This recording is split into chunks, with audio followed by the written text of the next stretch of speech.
안녕하세요, 썰맘 구독자 여러분. 저는 올해 40이 된 여자 수의사입니다. 저는 어려서부터 수줍음이 많아 평생을 조용하고 얌전하게 살아왔는데요. 곤란한 일이 있어도 웃어 넘기다 보니 사람들이 저를 우습게 여기거나 무시하는 일도 꽤나 많이 겪게 되었습니다. 그런데 최근 가장 가까운 사람들로부터 말도 안 되는 일을 겪고 난 뒤 저는 마음을 달리 먹게 되었어요. 그 사건 이후로 조금이라도 내 목소리를 내고 적극적인 태도를 갖기 위해 노력하고 있습니다. 제가 겪은 그 놀랍고 충격적인 일이 대체 무엇이었는지 지금부터 천천히 이야기해 볼게요. 아마 제 이야기를 들으시면 제 주변 사람들이 그랬던 것처럼 저보다 더 분노할 수도 있으실 테니 마음의 준비 부탁드려요. 저는 어릴 때부터 소심하고 말수가 적은 아이였어요. 그래서 학교에 입학한 후로도 친구를 사귀기가 어려웠습니다. 그래서 저는 급식 시간에도 혼자 밥을 먹고 등하굣길에도 항상 혼자였네요. 비록 친구는 없었지만 말썽을 피우거나 공부를 게을리하진 않았어요. 오히려 성적이 좋아 담임 선생님께서 반장 선거에 나가보라고 건의하기도 하셨으니까요. 하지만 떠밀리듯 나간 반장 선거에서 0표를 받고 떨어진 다음부터는 선생님들도 더 이상 제게 반장 같은 걸 시키려고 하진 않으셨습니다. 제 교육관계가 그 정도로 문제가 있는 줄은 모르셨던 거예요. 그저 말썽 안 피우고 공부만 열심히 하는 조용한 학생이었으니까요. 그런 제가 조금씩 변하게 된 건 중학교에 입학한 그 다음 날이었습니다. 너 혹시 여기 좀 학교 다니니? 내가 이사 와서 길을 잘 몰라서 그러는데 이쪽 길로 쭉 가면 학교 후문 나오는 거 맞아? 응? 쭉 가다가 갈림길에서 한번 꺾어야 하는데. 학교가 왜 이렇게 멀어? 걸어서 금방이랬는데. 모르겠다. 나 그냥 너 따라갈래. 너도 1학년 맞지? 반가워. 난 전민주라고 해. 난 강하여. 반가워. 등굣길에 제게 길을 물어본 그 친구의 이름은 전민주였습니다. 하얀 손을 들어 반갑다며 인사하는 그 아이의 모습에 저는 머리를 한 대 얻어맞은 것처럼 충격을 받고 말았어요. 태어나서 그렇게 곱고 예쁘게 생긴 사람은 처음 봤거든요. TV에 나오는 탤런트처럼 아주 작은 얼굴에 이목구비는 뚜렷한데 눈, 코, 입은 오밀조밀 꽉 들어차 있더라고요. 깨끗한 피부에 찰랑거리는 긴 생머리가 같은 여자가 봐도 너무나 매력적이었습니다. 저는 한창 사춘기를 겪고 있어서 여드름도 많이 나고 살집도 오동통해서 외모가 볼품없었는데 말이에요. 민주 옆에 나란히 서서 걷는데 비교되는 것 같아 부끄럽기도 하고 그럼에도 이렇게 예쁜 친구가 제게 먼저 말을 걸어주고 다가와주는 것이 기쁘고 반갑기도 했네요. 우연의 일치인지 민주와 저는 같은 반이었습니다.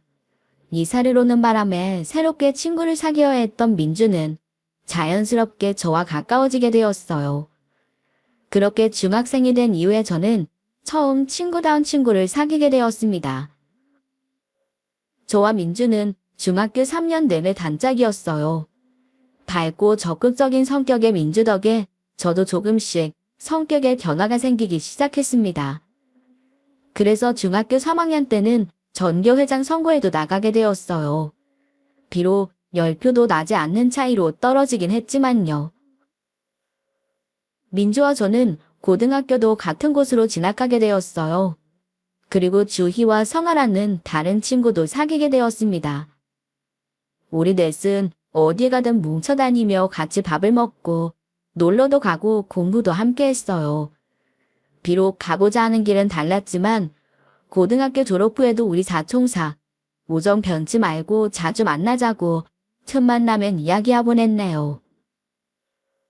하지만 유독 민주는 졸업이 가까워질수록 불안해하며 신세한탄을 하는 일이 잦아졌습니다.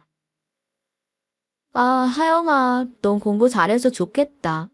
원하는 곳은 다 갈 수 있잖아. 난 고등학교 졸업하면 뭘 해야 될지 모르겠어. 그냥 확 시집이나 갈까?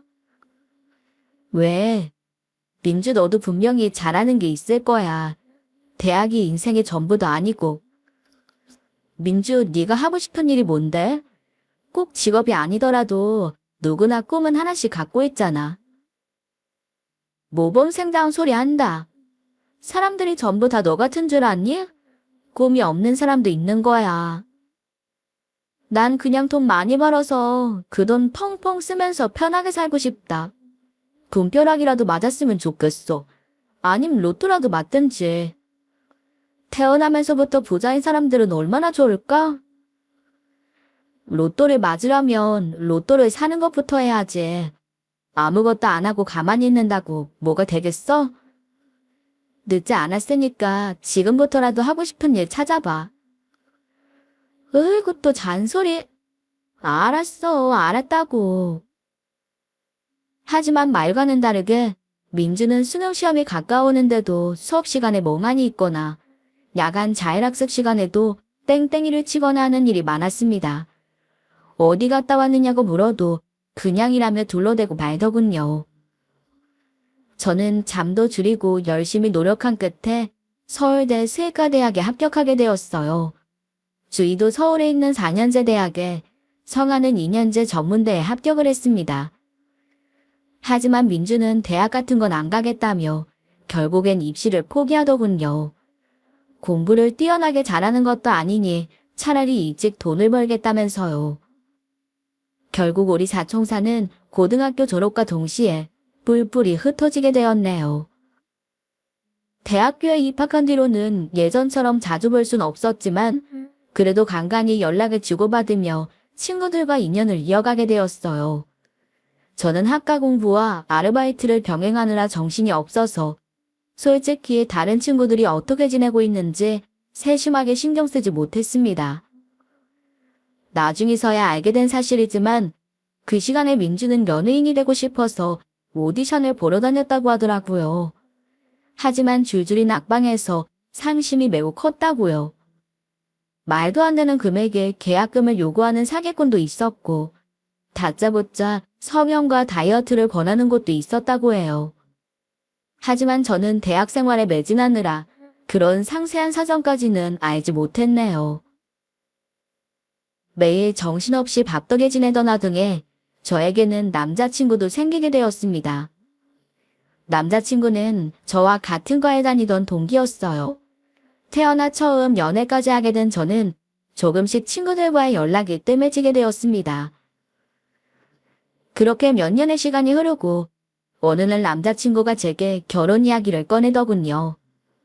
저는 얼떨결에 남자친구의 부모님을 뵈러 집까지 찾아가게 되었습니다.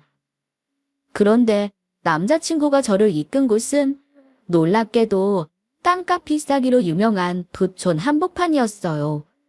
한 채에 수십억씩 한다는 고급 빌라 앞에서 저는 입을 다물지 못하고 감탄만 연발했습니다. 부모님 댁이 정말 여기 맞아? 세상에. 나 서울 살면서 이런 곳은 처음 와봐. 빌라 단지가 무슨 마을 같아. 너무 크고 멋있다. 그래. 나도 부모님 댁에 누굴 데리고 가보는 건 처음이라 떨리네. 왜 나한테 얘기 안 했어? 자기 자취방은 그냥 평범한 원룸이라 집이 이렇게 잘 사는 줄 몰랐어. 어쩌지? 나 너무 초라해 보이는 거 아니야? 부모님이 싫어하실까? 괜찮아. 우리 부모님 그런 분들 아니야. 원래 집이 잘 살기도 했지만 두 분 다 약대 졸업하셔서 자수성가하셨거든. 우리처럼 캠퍼스 커플로 만나셨대. 평생 저축하고 검소하게 아끼며 사신 분들이라 나한테도 딱히 비싼 물건 사주신 적이 없으셔. 오히려 예비 며느리가 잘 보이겠다고 비싼 옷에 명품 들고 왔으면 더 싫어하셨을걸? 남자친구의 말을 들어보니 예비 시부모님은 남들 명품 사고 골프 치러 다닐 때 돈 허투루 쓰지 않고 차곡차곡 모아서 지금은 역삼동에 50억짜리 상가 건물을 갖고 계시다고 하더군요. 건물 월세만 해도 엄청난 금액인데 아직까지 약공일도 하고 계시다고 했어요. 참 성실하시고 부지런하시고 배울 점이 많은 분들이구나 하는 생각이 들었습니다. 그런 금수저 집안에서 태어났음에도 전혀 티를 내지 않고 남들처럼 대학가에 평범한 원룸에서 먹고 자고 하며 공부해온 남자친구가 멋져 보이기도 했고요. 하지만 한편으로는 예비신에게 비하면 저희 집은 너무 평범해서 과연 저를 마음에 들어 하실까 걱정이 컸던 것도 사실이에요. 그렇지만 다행히도 예비 시부모님은 저를 많이 예뻐해 주시더라고요. 예비 사돈이 엄청난 부자라는 이야기를 듣곤 부모님도 너무나 좋아하셨고요. 결혼 준비는 일사천리로 진행되었습니다. 저는 청첩장도 전달할 겸 고등학교 사총사들 모임을 주선했어요. 4명이 한자리에서 모이는 건 오랜만이라 무척 기대가 되었습니다. 약속 자리에는 제 남자친구도 함께 나가기로 했어요. 제일 친한 친구들에게 남편 될 사람을 먼저 소개해주고 싶었거든요. 이게 무슨 일이야? 하영이 네가 결혼을 한다니. 정말 인생 모를 일이다. 너무너무 축하해. 고마워 민주야. 갑자기 연락해서 결혼 얘기해서 많이 놀랐지. 아참, 이쪽은 남자친구. 아니, 이제 남편이라고 해야 하나? 아하하. 인사해. 안녕하세요. 하영의 친구 전민주라고 합니다. 인상이 너무 좋으시네요. 민주는 못 본 사이 더 여성스럽고 예뻐져 있더라고요. 남편도 제게 그렇게 예쁘게 생긴 친구가 있는 줄은 몰랐는지 민주를 보고는 깜짝 놀라는 눈치였습니다. 여자 4명 사이에서 남편이 너무 힘들지 않을까 걱정했는데 남편은 금방 제 친구들과도 친해져서 다 같이 깔깔거리며 웃고 떠들고 즐거운 시간을 보냈네요. 식사를 한 곳이 꽤 비싼 레스토랑이었는데 남편이 밥값을 전부 계산하고 차를 빼오겠다며 먼저 자리를 떴어요. 그런데 그때 민주가 팔꿈치로 저를 툭 치며 작은 소리로 묻더군요. 야, 너 뭐야? 너 능력 좋다. 어디서 저렇게 귀엽고 매너 좋은 남자를 찾았대? 심지어 돈도 많은가 봐. 아까 보니까 너네 결혼식도 호텔에서 하던데. 호텔 예식장 되게 비싸지 않아? 그래? 사실 예식장은 시부모님이 하자고 하시는 곳으로 잡았어. 초대할 하객도 많고 고생해서 오시는 분들한테 좋은 식사 대접해야 한다고 하셔서. 아, 부럽다. 나도 호텔 결혼식 입금인데. 시댁이 엄청 잘 사나 봐. 아까 밥값 계산할 때도 보니까 블랙카드 쓰던데. 그거 아무한테나 발급 안 해주는 카드잖아. 연회비만 250만 원이라던데. 너 진짜 땡 잡았구나? 축하한다, 강하영. 그런데 민주의 말을 듣고 있으니 이상하게도 기분이 좋지만은 않더라고요. 마치 제가 남자를 돈 보고 만나서 결혼한다는 투로 말하는 게 내내 걸렸거든요. 저는 시댁에 인사를 드리러 가기 전까지는 남편이 금수저라는 것도 모르고 있었는데 말입니다.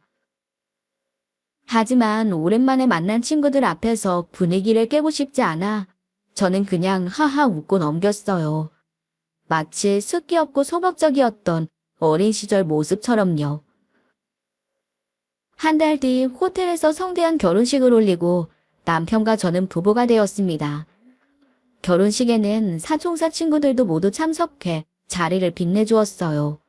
민주는 저에게서 부케도 받았고요. 사실 부케를 던질 때만 해도 이런 건 다 미신이라 생각했는데 놀랍게도 부케를 받은 지 얼마 안 돼요. 민주도 결혼 소식을 전해왔습니다. 듣자 하니 남편이 의사라고 하더라고요. 민주의 결혼 소식에 친구들도 한마음 한뜻으로 축하해 주었어요. 친구들 사이에서 가장 예뻤던 민주가 과연 어떤 남자와 결혼하게 될지 궁금했는데 결국 의사한테 시집을 가다니 부럽다고 말하는 친구도 있었습니다. 민주는 제가 예식을 올린 것보다 더 크고 호화로운 예식장에서 그토록 바라던 호텔 결혼식을 올렸어요. 그렇게 30도 되기 전에 사총사 멤버 중 2사람이나 결혼을 하게 되었네요. 그리고 좋은 소식은 끊이지 않고 연달아 들려왔습니다. 저희 부부에게 아기 천사가 찾아온 것이었어요. 임신 소식을 전하자 누구보다도 시부모님께서 무척 좋아하시더군요. 며느라가 지금이 제일 힘들 텐데 몸은 괜찮니? 입덧은 심하지 않고? 먹고 싶은 게 있으면 얼마든지 이야기하렴. 내가 어떻게 해서든지 구해주마. 말씀만으로도 감사해요, 어머님. 다행히 아직까진 괜찮은 것 같아요. 먹고 싶은 거 생기면 민석 씨한테 이야기할게요. 그래. 밖에 나가서 일하는 것만으로도 힘들 텐데 매사 조심하고 집에 들어오면 손가락 하나 까딱하면 안 된다. 설거지며 빨래며 전부 다 우리 민석이한테 시키렴. 알겠지? 남들은 임신했을 때 남편이랑 시어머니 때문에 그렇게 서러운 일이 많이 생긴다고 하던데 저는 완전히 반대였습니다. 모두들 저를 배려해 주시고 챙겨주셔서 힘든 것 하나 없이 10달을 보냈어요. 출산 후에도 마찬가지였습니다. 떡두꺼비 같은 예쁜 손주를 낳아줘서 고맙다며 시부모님은 제가 조리원에 있는 동안 꽃바구니며 먹음직스러운 과일과 제가 좋아하는 음식까지 항상 넉넉하게 챙겨 보내주셨네요. 물론 조리원 비용도 전부 다 내주셨고요. 필요한 아기용품도 최고급으로 챙겨주셔서 조리원 동기 엄마들의 시샘을 한몸에 받았답니다. 정말이지 어디 가서 이런 시부모님을 만나나 싶었어요. 어머니, 저 생각해봤는데요. 출산 후에 복직하게 되면 아이 봐줄 사람을 구하려고 했는데 괜찮은 사람 찾기가 쉽지 않더라고요. 친정엄마는 멀리 계셔서 왔다 갔다 하기가 어려울 것 같고요. 아니, 내가 가까이 있는데 왜 사부인 힘들게 하려고 그러니? 나한테 맡기렴. 내가 얼마든지 봐주마. 정말이요? 그럼 혹시 아예 합가를 하는 건 어떠세요? 매일 아이 데리고 왔다 갔다 하는 것도 힘든 일인데. 어머님, 아버님만 괜찮으시다면 저희는 살림을 합치는 것도 좋아서요. 어머, 너 진심이니? 우리야 좋지. 이 넓은 집에 늙은이 둘이서만 적적하게 있는 것보다야 사람 사는 느낌도 나고 좋겠다 해. 나는 찬성이다. 무조건 찬성. 오래 망설이다 어렵사리 말을 꺼낸 건데 시어머니께서는 너무나도 유쾌하게 저희 부부의 사정을 이해해 주시고 부탁을 들어주셨습니다. 저희는 살고 있던 신혼집을 정리하고 곧바로 시댁으로 들어와 살게 되었어요. 주위에서는 어떻게 그런 결정을 내렸냐며 모두 뜯어 말렸지만 합가하고 나니 저는 너무 좋고 편안했습니다. 저희 부부가 일하는 동안 시부모님이 아이도 봐주시고 집안일도 거의 다 도와주셨거든요. 게다가 시부모님 사시는 집이 너무 넓고 좋아서 마치 호텔에 사는 기분이었어요. 밤에 발코니에 나가 있으면 아름다운 한강 야경이 보이는 것도 좋았고요. 게다가 가끔은 시아버지께서 저를 조용히 서대로 불러다 멋진 앤티크 스피커로 오래된 올드팝을 들려주시기도 했어요. 그러다 언젠가는 시아버지께서 평소처럼 저를 서재로 부르시더니 음악을 트는 대신 서랍에서 뭔가를 꺼내 건네주시더라고요. 손바닥보다 조금 더 큰 크기의 벨벳 상자였습니다. 아버님, 이게 뭐예요? 저 주시는 거예요? 열어보렴. 대단한 것은 아니지만 내 마음의 표시란다. 상자를 열자마자 저는 깜짝 놀라 입을 크게 벌리고 말았습니다. 상자 안에는 번쩍번쩍 빛이 나는 금팔찌가 들어있었어요. 딱 봐도 2돈은 충분히 될 것 같은 사이즈였습니다. 아버님, 뭘 이런 걸 주시고 그러세요. 평소에도 우리 정우한테 얼마나 잘해주시는데요. 하나밖에 없는 손주잖니. 우리 집 장손 첫돌인데 뭔들 못해줄까. 약소하지만 받아다오. 그리고 여기 네 것도 있단다. 아버님은 책장 옆에 놓여있던 커다란 쇼핑백을 가져와서 저에게 안겨주셨습니다. 쇼핑백에 들어있던 건 명품 브랜드의 가방이었어요. 아기 키우는 엄마들 사이에서 인기 많은 넉넉한 사이즈의 모델이었습니다. 요즘 하도 인기가 많아서 구하기도 어렵다고 들었는데 이런 건 어떻게 알고 사신 건지. 순간 울컥해서 말이 안 나오더라고요. 시집 와서 애 낳고 일까지 하면서 사느라 그동안 많이 힘들었지? 시부모 모시고 사는 거 요즘 세상에 쉽지 않은 일인데 어려운 결심해줘서 고맙다. 내가 너한테 주는 작은 선물이니 부담 갖지 말고 받으렴. 아버님, 그동안 알뜰하게 모으기만 하셨지. 명품 같은 건 절대 안 사시잖아요. 그런데 제가 이걸 어떻게 받아요? 이거 정말 아버님이 사신 거 맞으세요? 저 진짜 안 믿겨져서 그래요. 하하하하. 그럼 내가 사지 누가 샀겠니? 내가 너 선물하겠다고 태어나서 명품 매장에 처음 들어가 봤다는 거 아니냐. 백화점 직원한테 물어보고 추천해주는 걸로 산 건데 왜 마음에 안 들어? 아니요. 정말 마음에 들어요. 감사합니다, 아버님. 세상에 이런 시아버지가 어디 있을까요? 시아버지께서는 저를 정말 친딸처럼 예뻐해 주시고 진심으로 아껴주셨습니다. 저는 그런 시아버지가 건강하게 오래오래 사셨으면 하고 언제나 바랬어요. 하지만 불행은 뜻하지 않게 찾아왔습니다. 아이가 6살이 되던 해 아버님은 놀이터에서 손주가 노는 걸 지켜보고 계시다 예고 없이 갑자기 쓰러지고 말았어요. 급하게 병원에 가보니 뇌졸중이라고 하더군요. 그 후유증으로 시아버지는 급격히 말이 어눌해지고 제대로 거동을 하지 못하게 되셨습니다. 늘 건강해 보이셨는데 하루아침에 이렇게 되다니. 가족들의 상심은 이루 말할 수 없었습니다. 저는 바쁜 와중에도 수시로 병원에 찾아 아버님 식사를 돕거나 같이 산책을 나가면서 열심히 병간호를 했어요. 저에게 잘해주신 만큼 저도 시아버지에게 힘이 되어드리고 싶었거든요. 하지만 시아버지는 이듬해 결국 세상을 떠나시고 말았습니다.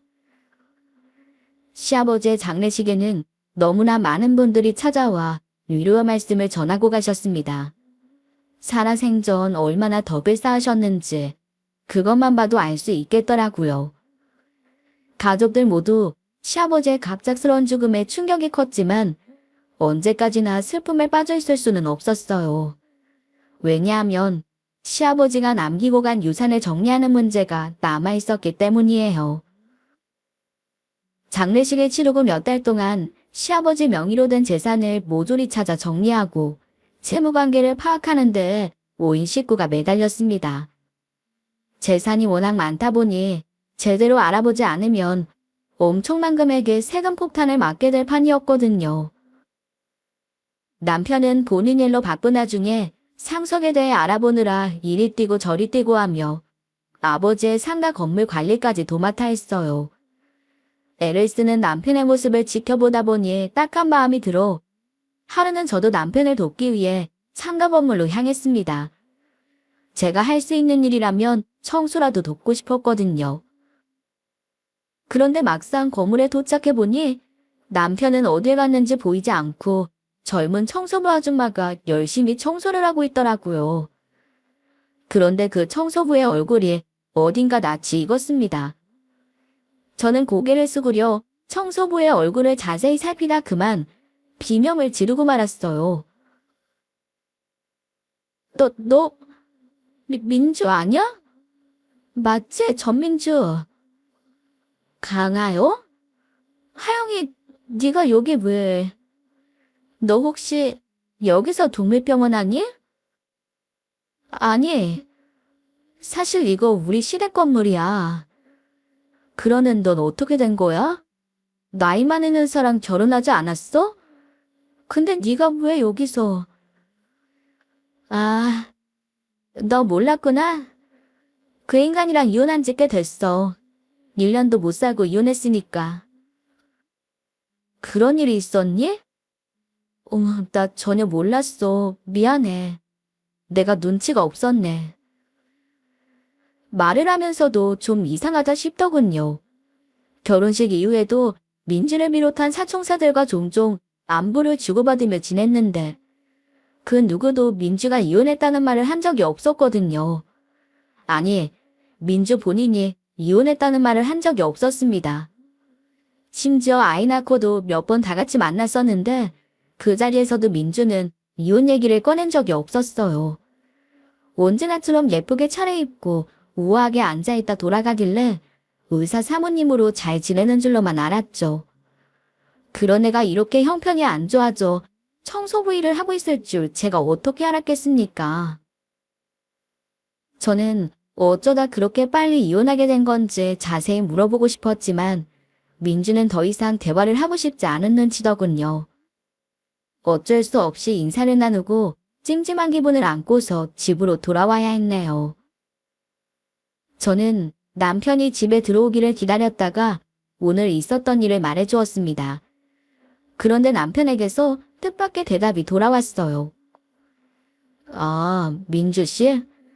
우리 건물에서 일한 지 얼마 안 됐어. 아버지 장례 치르고 그 다음 주인가부터 나오더라고. 나도 처음엔 사람 잘못 본 줄 알았지. 그런데 민주 씨가 먼저 나한테 인사하더라고. 잘 부탁드린다고. 어머, 정말?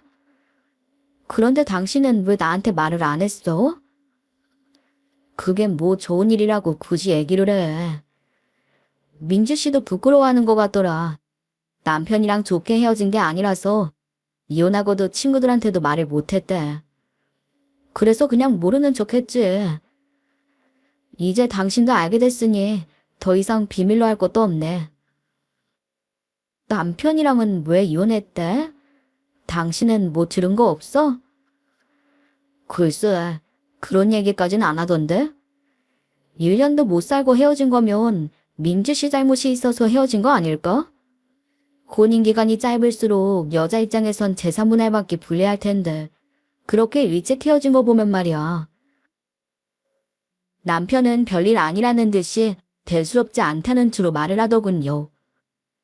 남편의 말을 듣고 보니 그럴 수도 있겠다 싶었어요. 그래서 앞으로는 민주와 마주치더라도 너무 아는 체를 하지 말아야겠다는 생각을 했습니다. 사정이 딱하긴 했지만 제가 민주를 불쌍하게 보고 더 도와주려고 하면 민주 입장에서는 자존심 상하는 일이 될 수도 있을 것 같았거든요. 그래서 이후로는 되도록 상가 건물에 가지 않으려고 했어요. 혹시나 민주와 마주치게 될까 봐서요. 그런데 언젠가부터 남편의 행동이 조금씩 수상해지기 시작하더군요. 퇴근하고 집에 와서 저녁을 먹고 쉬다가도 휴대폰을 확인하고는 갑자기 나가봐야 한다며 늦은 시간에 외출하는 일이 잦아졌거든요. 어디에 가는 거냐고 물어보면 상가 건물에 문제가 생겨서 가봐야 한다고 둘러대더라고요. 제가 상가 건물 출입을 꺼려하니 그걸 알고 건물 관리 핑계를 대고 매번 외출하는 것 같았습니다. 처음에는 딱히 남편의 행동을 의심하지 않았지만 같은 일이 반복되니 조금 이상한 생각이 들기 시작했습니다. 상가들이 싹 다 문을 닫은 한밤중에 그 건물에서 대체 무슨 관리를 할 게 있다는 건지. 하지만 시어머니 앞에서 남편에게 꼬치꼬치 캐묻기도 그렇고 읽는 것은 신증뿐이라 답답하기만 했네요. 그래서 하루는 나를 잡고 남편의 뒤를 밟아보기로 했어요. 이미 시간이 늦어 건물에 불이 죄다 꺼져 있는데도 남편은 정말로 건물 안으로 들어가긴 하더군요. 대체 저 안에서 뭘 한다는 걸까? 밖에서 한참을 기다리며 생각하다 저는 궁금증을 참지 못하고 남편을 뒤따라 건물 안으로 들어가 보았습니다. 불이 꺼진 복도는 발끝도 보이지 않을 정도로 캄캄하기만 했어요. 그런데 복도 저 끝에서 작은 불빛이 새어나오는 것이 보였습니다. 저는 홀린 듯이 그 불빛을 따라 걷기 시작했네요. 그리고 닫힌 문 앞에서 걸음을 멈추었어요. 닫힌 문 너머로 들려오는 소리가 심상치 않은 겁니다. 누가 들어도 그건 남녀가 진한 스킨십을 하는 망측한 소리였어요. 저는 문 앞에서 부들부들 떨며 그 칠흑 같은 어둠 속에서부터 동영상 촬영을 시작했습니다. 그리고 이내 마음이 먹고 문을 있는 힘껏 열어젖히고 나체가 된 두 남녀의 더러운 모습을 찍기 시작했어요. 여보, 이게 뭐 하는 짓이야? 비켜. 너 누구야? 얼굴 가리지 마. 감히 네가 내 남편에게. 저는 필사적으로 얼굴을 가리려 드는 여자의 손을 쳐내고 머리채를 잡아 올렸어요. 그런데 화면에 담긴 여자의 얼굴은 정말 믿기 힘들었지만 바로 제 친구 민주의 얼굴이었습니다. 저는 믿을 수 없어 여자의 얼굴을 확인하고 또 확인했어요. 하지만 그 조망만한 얼굴과 일그러진 오밀조밀한 눈, 코, 입은 분명 민주의 것이 맞았습니다.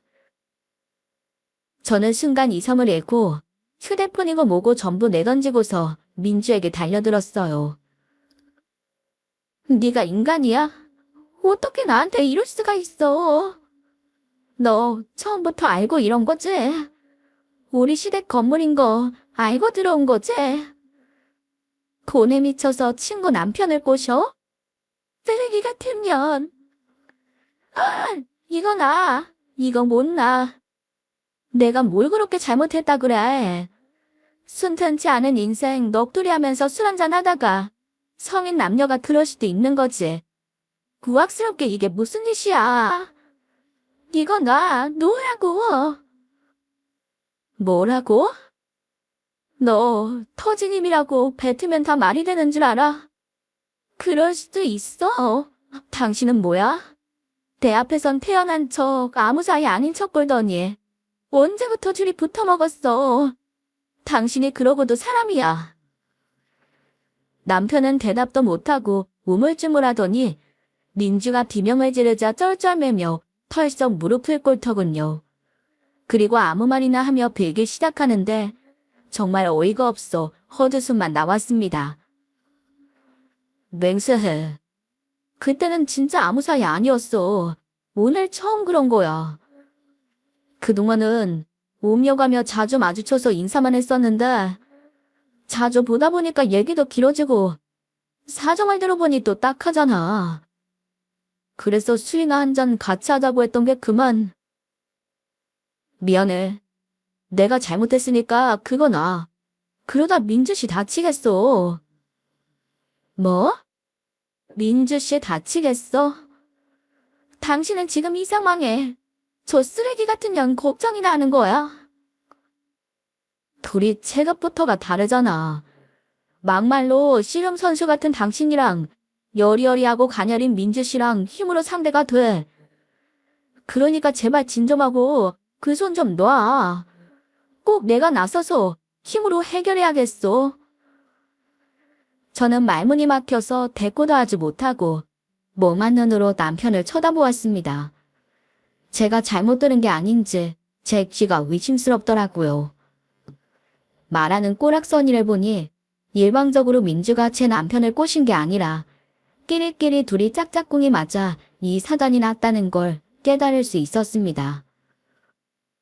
저는 잡고 있던 민주의 머리채를 놓고 바닥에 떨어진 휴대폰을 주워 건물 밖으로 나왔어요. 정신없이 집으로 돌아오는데 눈에서 눈물이 펑펑 나더라고요.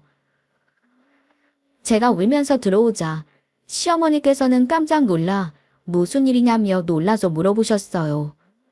저는 더듬더듬 남편이 외도를 저지른 일과 그 상대가 제 친구라는 것까지 솔직하게 다 말씀드렸습니다.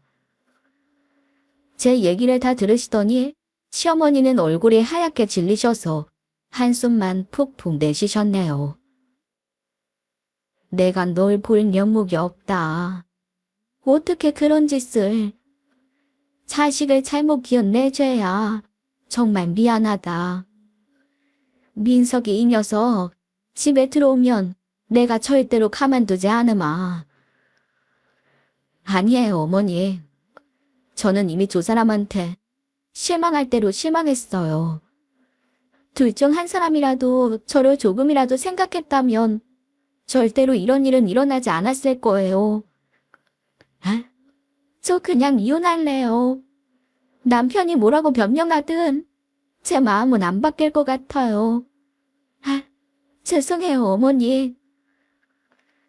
시어머니는 저와 같이 눈물을 흘리시며 거듭 미안하다고 사과하셨습니다. 마지막엔 둘이 껴안고서 펑펑 울기도 했어요. 남편은 결국 그날 밤 집에 들어오지 않았습니다.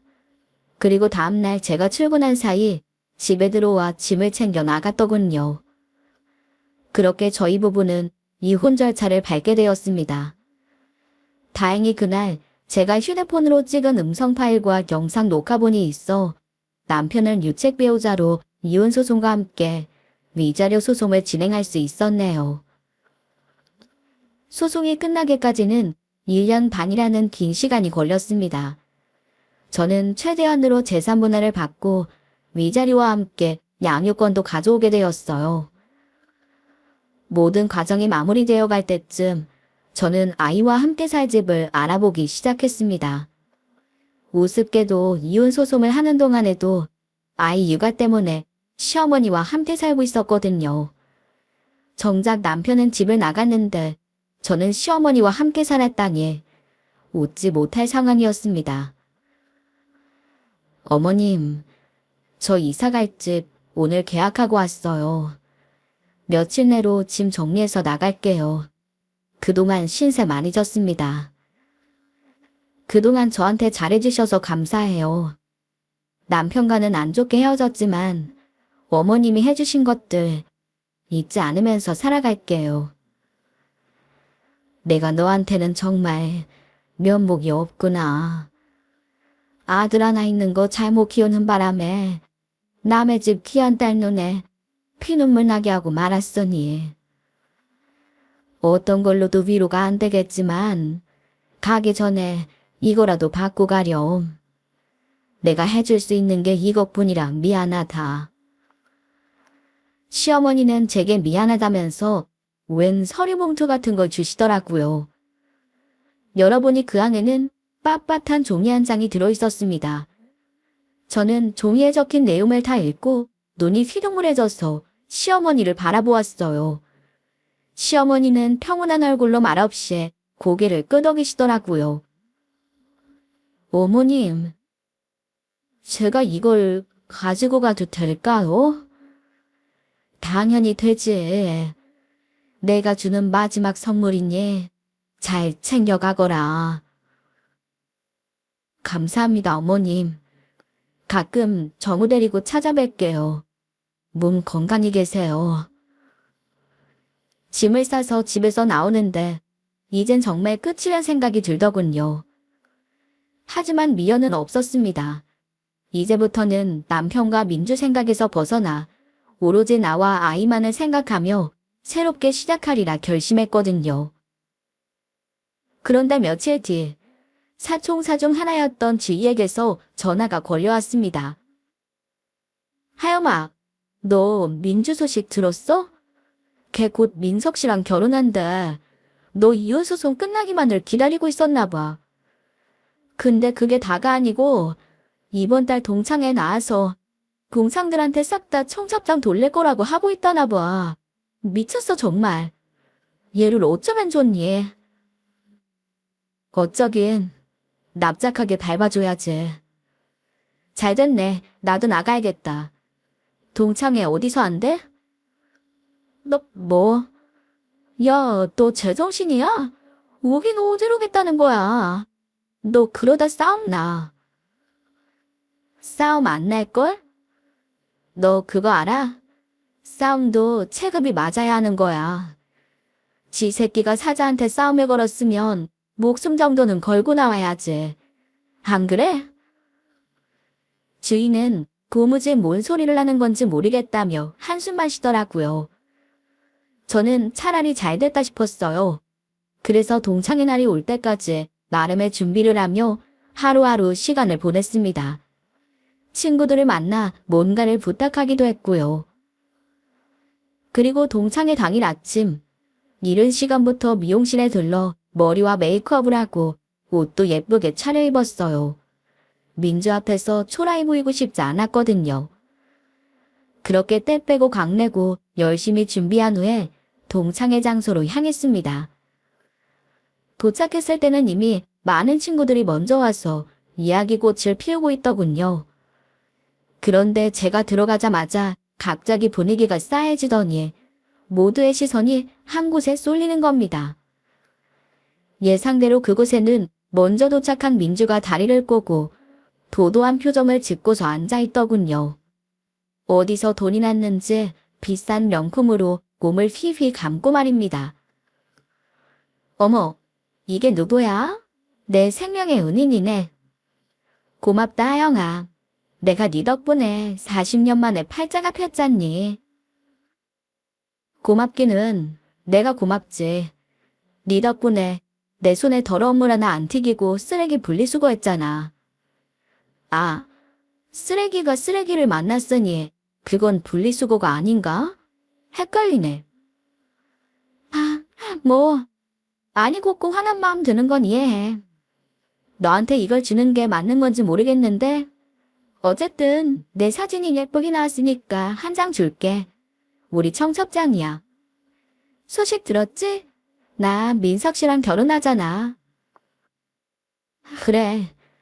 근데 축하한단 말은 못하겠다. 네가 실망할 게 너무 뻔히 눈에 보여서 말이야. 실망? 내가 왜? 민석 씨가 너랑 살 때는 다정하게 안 대해줬나 보지? 하긴 민석 씨 은근히 왜 못 따지더라. 우리 민석 씨가 나한테 얼마나 스윗하다고. 이것 봐. 이 옷이랑 가방이랑 구두까지 전부 민석 씨가 사준 거야. 넌 시댁이 검소해서 여태 명품 하나 네 맘대로 못 사고 자랐지? 난 그게 참 이해가 안 가더라. 남편한테 한도 없는 블랙카드가 있는데 왜 그깟 명품 하나 못 사고 바들바들 떠는지 말이야. 넌 진짜 하나도 안 변했구나. 민지야, 너 우리 남편, 아니, 그 자식 돈 보고 접근한 거 내가 다 아는데 이런 말하게 돼서 너무 유감이다. 그놈, 네가 생각하는 그런 사람 아니야. 건물주가 아니라 산거지라고. 너, 야, 배 아프면 그냥 배 아프다고 해. 말도 안 되는 억제 부리지 말고. 그 50억짜리 상가 건물, 너네 시댁 거라며? 아니지. 이제 우리 시댁이지. 근데 시아버지 돌아가셨으니 당연히 민석 씨 건물인 거잖아. 관리도 민석 씨가 직접 하고 있고. 그런데 건물주가 아니라고. 그리고 뭐 산 거지. 얘가 질투가 나서 머리가 어떻게 됐나? 좋게 말로 해결해 보려고 했는데 역시 돈에 눈이 멀어서 민주는 제 말을 들으려고 하지도 않더군요. 저는 사념하길 포기하고 자리로 돌아와 앉았습니다. 동창의 분위기는 얼음장처럼 쌓여져서 숨쉬는 소리까지 다 들릴 지경이었어요. 그러자 눈치를 보고 있던 지희와 상아가 단상 앞으로 나가 마이크 앞에 섰습니다. 오늘 동창회 와주신 여러분들 모두 반갑습니다. 다름이 아니라 저희가 짧은 축하 영상을 하나 준비했는데요. 오늘 참석한 동창들 중 축하한 일이 생긴 친구가 한 명 있어서 특별히 준비한 영상입니다. 여기 커다란 스크린에 영상이 나올 테니 모두들 같이 보시고 축하해 주셨으면 좋겠습니다. 말이 끝나기 무섭게 조명이 꺼지더니 스크린이 하얗게 빛나기 시작했습니다. 그리고 민주를 제외한 사총사 친구들이 준비한 영상이 재생되기 시작했어요. 영상에 가장 먼저 등장한 것은 바로 시댁 소유의 상가 건물이었습니다. 그리고 건물 앞에서 환하게 웃음 짓고 있는 여자의 모습이 보였고요. 그건 바로 저였습니다. 자랑스러운 내 친구 정하영 씨, 건물주가 되신 소감이 어떠신지요? 한 말씀 부탁드리겠습니다. 솔직히 아직까지는 실감이 안 나네. 최소한 한 달은 지나봐야 실감 날 것 같아. 한 달 뒤에 월세가 들어오거든. 그렇군요. 근데 제가 듣기로는 여기 상가 건물 1층에 새로운 세입자가 둘이나 있다고 하던데 그게 정말인가요? 아하하, 그거 너네 둘이잖아. 주희 너는 고민중개사 사무실 차린다고 했고 섬아 너는 미용실 해보고 싶다고 했지? 그래서 내가 특별히 너네 둘한테는 월세도 많이 깎아줬잖아. 보증금도 안 받고. 그 점은 매우 감사하게 생각합니다. 하영아, 정말 축하하고 또 고맙다. 네 덕분에 우리도 늘 꿈만 꿔오던 내 사무실, 내 가게 멋지게 꾸려서 시작할 수 있게 됐어. 정말 고마워. 영상의 마지막은 저와 주희, 상아가 서로 부둥켜 안고 환하게 웃는 모습으로 끝이 났습니다. 영상이 끝나자 조명이 다시 들어오고 얼떨떨한 표정을 짓고 있는 민주의 얼굴이 보이더군요. 민주는 날카롭게 저를 돌아보며 고함을 질러댔습니다. 이게 뭐야? 무슨 의도로 저런 영상을 찍은 거야? 저 건물이 왜 네 건데? 저런 날조 영상을 막 함부로 찍어서 틀어도 돼? 이거 사기 뭐 그런 거 아니야? 사기가 아니고 사실이라고 하는 거야. 전 남편이 뭐라고 널 꼬드겼는지 모르겠는데 그 상가 건물 한 번도 그 자식 명의였던 적이 없어. 처음엔 시아버지랑 시어머니 공동 명의였고 시아버지가 돌아가신 후엔 시어머니 소유가 됐으니까. 알아보니까 원래 현금과 상가는 배우자가 상속받는 게 세금을 가장 줄일 수 있는 방법이라더라. 그래서 자연스럽게 시어머니 명의가 된 거야. 전 남편은 말 그대로 건물 관리만 했고. 그리고 나 이혼하고 나오면서 시어머니가 나한테 상가를 증여해주셨어. 돌아가시면 전 남편이랑 나한테 절반씩 주려던 건데 좋지 않게 이혼하게 되는 바람에 나한테 몽땅 주는 거라고 하시던데? 뭐야? 그럼 진짜 저 상가가 네 거란 말이야? 민석 씨 소유가 아니고. 그래도 시어머니 사시는 고급 빌라는 있잖아. 시어머니 돌아가시면 그거 민석 씨가 상속받는 거 아니야?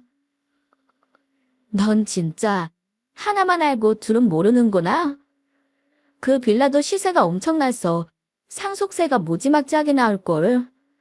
그나마 세금 줄이려면 부모님 모시고 10년은 살아야 상속 공제를 받는데 그 인간이 10년을 못 채우고 집을 나갔지 아마. 누구랑 바람나는 바람에 말이야. 그리고 우리 시어머니가 얼마나 건강하신데 유산으로 상속받으려면 아마 30년은 기다려야 할 거다. 너 시어머니 모시고 30년 같이 살 자신 있어? 자신 있음 해보든가. 뭐야? 그럼 블랙카드는? 빚 좋은 개살부 아니겠어? 시아버지 살아계실 때 그 사람 능력이 아니라 아빠 찬스로 만든 카드. 감당도 못하면서 여태 펑펑 긁어대고 있나 보네. 이제 결혼하면 그 카드비 둘이서 같이 갚아야 할 텐데 도대체 어떻게 감당하려고 그래? 그 사람 지금 알거지야.